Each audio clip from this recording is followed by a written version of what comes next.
Hello friends, welcome to BPS Adda. BPS Adda पर आप सभी का स्वागत है। आज के ये सेशन सीटेट पेपर 1 के ईवीएस सेक्शंस पर आधारित है। फ्रेंड्स, सीटेट के पेपर 1 में एक सेक्शन होता है ईवीएस का। जो नए विद्यार्थी हैं उनको लिए मैं बता दूं कि ईवीएस का सेक्शन होता है। पुराने विद्यार्थी को मालूम होगा कि ईवीएस का सेक्शन क्या होता है। एनवायरमेंटल स्टडीज का सेक्शन होता है। 5 सेक्शन होते हैं सीटेट में। कौन कौन से होते हैं यह भी मालूम होगा आपको। यहाँ पर अगर मालूम नहीं है तो मैं बता दूं कि 5 सेक्शन से आपके प्रश्न पूछे जाते हैं। सेक्शन 1 में बाल विकास और शिक्षा शास्त्र होता है। सेक्शन 2 में आपको गणित होता है और हर सेक्शन से 30 प्रश्न पूछे जाते हैं। पर्यावरण स्टडीज आपको यानी ईवीएस जिसकी हम चर्चा करने वाले हैं अभी, ईवीएस का आपको सेक्शन 3 में। उसके बाद एक भाषा होता है, भाषा 1 और दूसरा भाषा 2, राइट। एक अंग्रेजी का पेपर होगा और भाषा अंग्रेजी या हिंदी जो भी आप चुनते हैं उसका प्रश्न होगा और सभी से 30 प्रश्न आपसे पूछे जाएंगे। टोटल प्रश्नों की संख्या 150 होने वाली है। सो आउट ऑफ दिस 150 आज हम चर्चा करने वाले हैं कि ये जो 30 ईवीएस का जो प्रश्न होता है उसमें एनसीईआरटी बुक का क्या रोल होने वाला है और क्या रोल होता है, किस तरीके से प्रश्न पूछते हैं, तो सारा सबूत हम देने वाले हैं अभी आपके सामने। कुछ प्रश्नों को लेकर के हम आपको बताएंगे कि देखिए कि कौन कौन से चैप्टर से प्रश्न पूछा जाता है और कौन से बुक आपको फॉलो करना चाहिए। अगर आपके पास बुक नहीं है तो उस स्थिति में आपको क्या करना चाहिए, क्या बुक खरीदना है मुझे या बुक बिना खरीदे काम चल जाएगा, तो सभी चीजों पर हम बात करने वाले हैं। चलिए सबसे पहले हम बिना समय गवाए आपको क्वेश्चन पर ले चलते हैं और देखते हैं कि सेक्शन 3 जो है ईवीएस का उसमें किस तरीके से प्रश्न पूछा गया है, राइट। जब तक आपको सबूत नहीं मिलेगा आपको पता नहीं चले। चलिए कुछ क्वेश्चन हमने पहले से मार्क करके रखा है। इसमें ये सीटेट का ही पेपर है, ठीक है। आप चाहें तो आप नेट पर अवेलेबल है पेपर, आप उसको डाउनलोड कर लीजिएगा और वहां से आप इसको देख सकते हैं। और जो विद्यार्थी दिए होंगे 2021 में उनको तो ये मालूम ही होगा। तो 90 तक, राइट, 60 से लेकर 90 तक आपको कुछ क्वेश्चन जो है दिया हुआ है आपको कि ईवीएस का, राइट। तो ये जो क्वेश्चन नंबर 90 हम देखिए एक प्रश्न के एग्जाम्पल के तौर पर लेते हैं। आज हम मिर्ची के बिना भोजन की कल्पना भी नहीं कर सकते हैं, इसे व्यापारी हमारे देश में लाए थे। अब ये प्रश्न है आपसे और ऑप्शन में आपको दिया है अफगानिस्तान, इंग्लैंड, दक्षिण अमेरिका से और दक्षिणी अफ्रीका से, यानी दक्षिणी अमेरिका से लेकर आए थे या दक्षिण अफ्रीका से लेकर आए थे। यह प्रश्न आपसे पूछा गया है। अब यह जो प्रश्न है आपको मैं दिखाऊंगा कि कहां से यह प्रश्न पूछा गया है, राइट।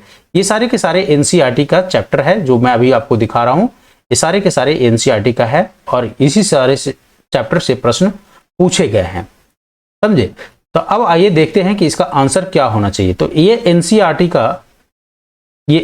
का क्लास 5 चैप्टर नंबर 5 जो है बीज, राइट। तो बीज से आपको प्रश्न पूछा गया है, सीड एंड सीड से।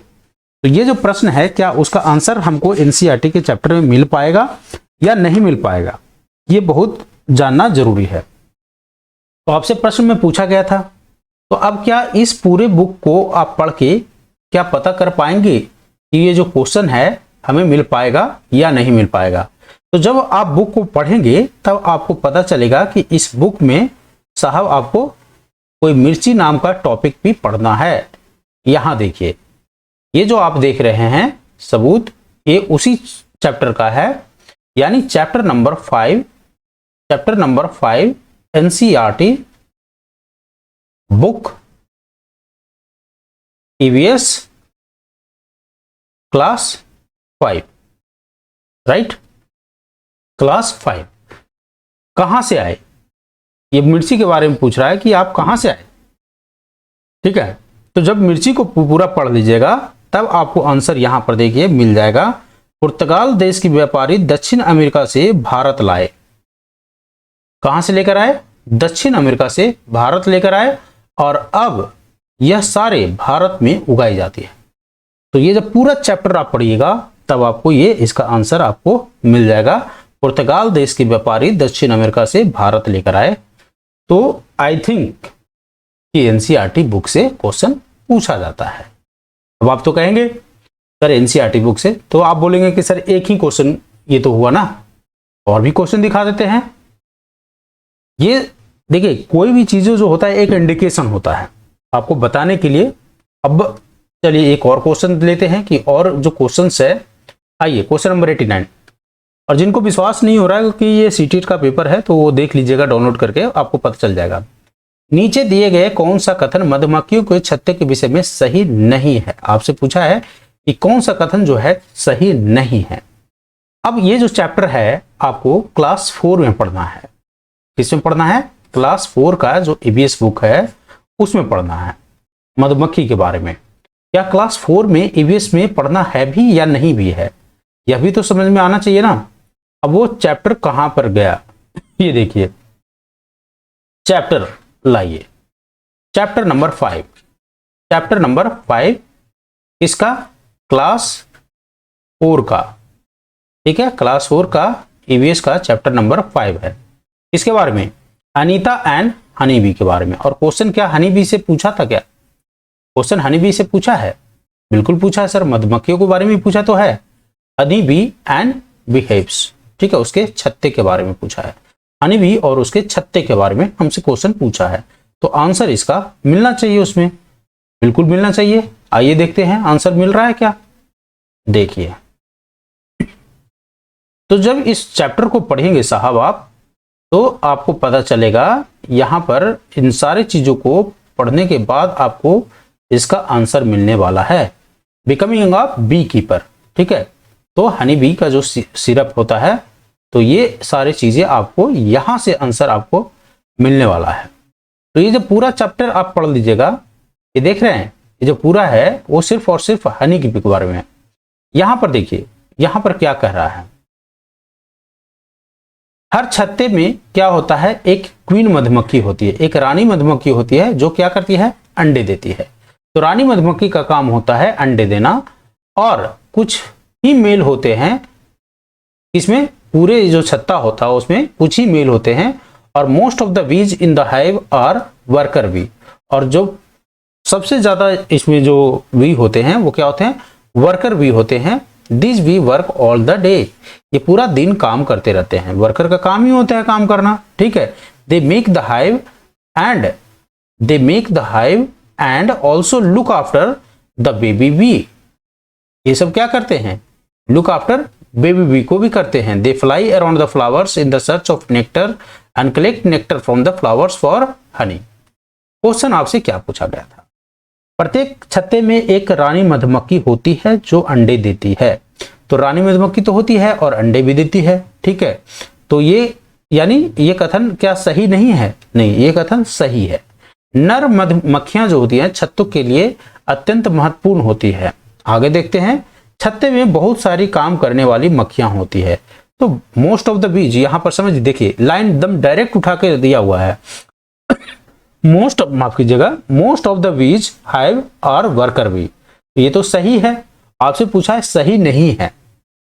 Every bee hive has queen bee, ठीक है, ये भी सही है। दे, और क्या कर रहा है कि they are only a few, there are only a few males in the hives, ये भी सही है। यानी अगर ये सही है, ये सही है, और फिर क्या कर रहा है, आपको अंडे देने वाली बात है। यहां पर देखिए तब आपको पता चलेगा every beehive has queen bee and that lay eggs, यानी ये भी सही है। तो जब आपको 3 सही आपको मिल गया तो आपको ये क्या हो गया, गलत। Male bees are very important for the hives, ये क्या हो गया, आपका गलत हो गया। तो क्वेश्चन देख रहे हैं ना, नॉट ट्रू के बारे में पूछा है, तो नॉट ट्रू हो गया हमारा नंबर 2। तो क्वेश्चन तो डायरेक्ट पूछा हुआ है एनसीईआरटी से, ठीक है, एनसीईआरटी क्लास, तो यानी स्टाम्प आप लगा सकते हैं यहां पर, यस सर एनसीईआरटी से क्वेश्चन पूछा है। और भी प्रश्न देखते हैं हम, कुछ और प्रश्नों को लेते हैं और समझते हैं। नीचे दिए गए, यहां पर देखिए क्वेश्चन नंबर 86, ये भी 2021 का ही पेपर हम डिस्कस कर रहे हैं, एक ही पेपर को लिए हैं। नीचे दिए गए में कौन से एक राज्य में तोरंग का अर्थ जंगल होता है? अब तोरंग का अर्थ जंगल कहां पर है, देखिए तोरंग का अर्थ जंगल जो है, अब ये जब चैप्टर है, ये चैप्टर है एनसीईआरटी क्लास 5 का, ठीक है, एनसीईआरटी क्लास 5 का है चैप्टर। किसके जंगल, किसके जंगल, अच्छा, इसमें जो चर्चा किया गया है एक झारखंड के आदिवासी समुदाय की चर्चा किया गया है। इस चैप्टर को पूरा पढ़िएगा। झारखंड के आदिवासी समुदाय का चर्चा किया गया है, जिसमें एक लड़का है सूरजमणि, हर रविवार को बच्चों को जो है ये है सूरजमणि, और इसमें क्या करते हैं, सूरजमणि हर रविवार को बच्चों को जंगल ले जाती है। इस लेडी का नाम है सूरजमणि, और ये बच्चों को घुमाने के लिए जंगल ले जाती है, घुमाती है। तो क्या यहाँ पर तोरंग की चर्चा किया गया है इस चैप्टर में? आइए देखते हैं कि क्या तोरंग की चर्चा किया गया है या नहीं भी किया गया है। सूरजमणि का तोरांग, सूरजमणि का तोरांग, यही क्वेश्चन है क्या? नीचे दिए गए किस एक राज्य में तोरांग का अर्थ जंगल है? क्या झारखंड की चर्चा है इसमें? हाँ सर, झारखंड की चर्चा है। झारखंड की चर्चा कहाँ है? यहाँ पर देखिए, हो सकता है आपको नहीं दिख रहा होगा, यहाँ पर देखिए झारखंड। ठीक है, क्वेश्चन देख लीजिए, समझ लीजिए। जो भी फैक्ट है वो मैं बताने की कोशिश कर रहा हूं, समझिए क्यों मैं बता रहा हूं, क्योंकि आपको ना इधर उधर भटकना नहीं है। आप टीचर बनने जा रहे हैं, आपको सोर्सेज मालूम होना चाहिए और चैप्टर को पढ़ना है, पूरे चैप्टर को पढ़ना है। और मैं इन सारे चैप्टरों पर क्लास बनाने वाला हूं, एक एक करके स्लाइड बनाने वाला हूं। वीडियो को सब्सक्राइब कर लीजिएगा ताकि आपके पास नोटिफिकेशन पहुंचे। जल्द ही ये सारे का आपको पूरा प्लेलिस्ट तैयार करने वाला हूं। प्लेलिस्ट तैयार हो रहा है और सारे चीजों को आपको देने वाला हूं एग्जाम से पहले। ठीक है, तो ये देखिए आपको आंसर क्या हो जाएगा। Jharkhand is the correct answer as per the NCERT book. ठीक है, तो ये सारी चीजों को आप देख के आप अब इससे अंदाजा आप लगा लिए होंगे कि हाँ सर, एनसीईआरटी का जो रोल है इस 30 क्वेश्चन में बहुत ही इंपॉर्टेंट रोल अदा करने वाला है ये आपको। ठीक है, ऐसा मत समझिए। चलिए एक और क्वेश्चन ले लेते हैं। एक और क्वेश्चन क्या है, देखिए क्वेश्चन नंबर 67 देखिए क्या है। वैसे अभी बहुत क्वेश्चन हैं जो आपको डायरेक्ट एनसीईआरटी से है। कुछ क्वेश्चन जो थोड़ा सा लेंदी है उसको हम समझाने का प्रयत्न कर रहे हैं, और जो ज्यादा हल्का है ना प्रश्न, जिसको आप बिना बुक को पढ़े हुए भी बना सकते थे, उसको मैंने नहीं लिया है। अब जैसे आपको एक क्वेश्चन एग्जाम्पल के तौर पर मैं बता दूं। अब ये क्वेश्चन देखिए, ये है एनसीईआरटी का चैप्टर का। अब उसमें हम आपको नहीं बता रहे हैं लौह तत्व प्रचुर मात्रा में होता है। अब आपको मालूम होता है कि लौह तत्व किस में होता है, सर पालक में होता है, अम्ला में होता है, तो ये चीज आपको मालूम है। ठीक है, अब आप इसको बना सकते हैं। ठीक है, तो ये इसलिए मैं इस चीजों पर डिस्कस नहीं कर रहा हूं। लेकिन अब जो क्वेश्चंस आपको यहाँ पर देखिए, निम्नलिखित में से पक्षियों का वह समूह चुनिए जिसका प्रत्येक सदस्य हमारी तुलना में 4 गुनी अधिक दूरी की वस्तु को स्पष्ट रूप से देख सकता है। 4 गुनी स्पष्ट, 4 गुनी, तो 4 गुनी। अब इसको भी थोड़ा सा कॉमन सेंस अगर आपके पास होगा, लेकिन चलिए हम चूंकि कॉमन सेंस की बातें नहीं कर रहे हैं, हम सबूत खोज रहे हैं। यहाँ पर हम किसको ढूंढने का प्रयत्न कर रहे हैं? सबूत ढूंढने का प्रयत्न कर रहे हैं। तो चलिए थोड़ा सा देखते हैं कि ये वाला प्रश्न कहाँ पर है। तो ये वाला प्रश्न देखिए, ये चैप्टर नंबर, अब समझिए कैसे पहचाने चींटी ने दोस्त को। ठीक है, अब ये चैप्टर है एनसीईआरटी का। तो एनसीईआरटी का जो चैप्टर है कि कैसे पहचाना वो अपने दोस्त को, अब ये भी एनसीईआरटी क्लास 5 का चैप्टर है। इसका है क्लास 5 का है। अब यहां पर समझिए क्या इसमें दिया है, क्या हमको वो आंसर मिल जाएगा क्या या नहीं मिलेगा? देख लेते हैं भाई। आंसर अगर मिल गया तो अच्छी बात है, नहीं मिलेगा तो कुछ कर भी नहीं सकते हैं। ऐसा हो ही नहीं सकता कि नहीं मिलेगा, क्योंकि अब हम देखने वाले हैं आंसर को। यहां देखिए ये क्या है, आपको एक चील उड़ रहा है। यहां देखिए चील, बाज, गिद्ध जैसे पक्षी हमसे 4 गुना ज्यादा दूर तक देख पाते हैं। क्या वर्ड में कोई चेंज किया है एग्जामिनर ने? कुछ चेंज नहीं किया। यहां से कट किया और वहां आपके पेपर में क्या कर दिया? पेस्ट कर दिया। तो साहब एनसीईआरटी होता है फॉलो। ठीक है, एनसीईआरटी क्या होता है? फॉलो होता है सर। ठीक है ना, तो एनसीईआरटी फॉलो होता है। देख लीजिए ना, पेपर आपके सामने है। यहां पर देखिए, प्रत्येक सदस्य हमारी तुलना में 4 गुनी अधिक दूरी तक स्पष्ट रूप से देख सकता है। तो बाज, चील और गिद्ध का जो आंसर हो जाएगा हमारा सही हो जाएगा। ठीक है, समझ में आ रहा है आपको? तो काफी इंपॉर्टेंट। चलिए एक और क्वेश्चन देख लेते हैं और आज इसको लास्ट करते हैं, और इसी के साथ मैं बाइंड अप करने वाला हूं। तो देखिए ये क्वेश्चन कितना लंबा चौड़ा क्वेश्चन है। क्या बोल रहा है? पोचमपल्ली भारत के दक्षिणी राज्यों का एक कस्बा है जो सुंदरता से डिजाइन की गई चमकदार रंगों की पोचमपल्ली साड़ियों और विशेष प्रकार की बुनाई, जिसे भी पोचमपल्ली कहते हैं, के लिए प्रसिद्ध है। यह कस्बा अब किस राज्य का भाग है? अब यह जो कस्बा है पोचमपल्ली किस राज्य का भाग है? तो पोचमपल्ली करके चैप्टर ही है क्लास 4 में। ठीक है, क्लास 4 में पोचमपल्ली करके चैप्टर ही है। ये यहां देखिए chapter number 23, right? Chapter number 23 है पोचमपल्ली करके। अब यहाँ पर देखते हैं Mukhtar village in Pochampally town Telangana में। तो ये कहाँ पर है? तेलंगाना में। तो क्या ऑप्शन में तेलंगाना है? तो ऑप्शन 3 में देखिएगा आपको आंसर आ जाएगा तेलंगाना। तो आई होप फ्रेंड्स इतना करने के बाद, इतना सबूत देने के बाद आपको समझ में आ गया होगा कि ईवीएस सेक्शन में, खास करके ईवीएस वाला जो सेक्शन है उसमें एनसीईआरटी का काफ़ी जो रोल है काफ़ी अहम होने वाला है। और 2 सेक्शंस ईवीएस में भी 2 तरह के प्रश्न पूछा जाता है, एक पेडागोगी से संबंधित और एक फैक्चुअल से संबंधित ईवीएस का। तो फ्रेंड्स फैक्चुअल से संबंधित के लिए आपको बुक्स पढ़ते हैं, तो अब समय आ गया है यह जानने का कि वो कौन कौन से बुक है जिसे आपको फॉलो करना चाहिए पेपर 1 के लिए। तो चलिए वो बुक भी दिखा देता हूं मैं कि कौन कौन से वो बुक है। तो फ्रेंड्स अगर आप सीटेट 2022-23 का एग्जाम देने वाले हैं तो आपको जो बुक फॉलो करना है वो कौन सा फॉलो करना है? एनसीईआरटी का 3 बुक फॉलो करना है आपको, क्लास 3, क्लास 4 और क्लास 5 का बुक।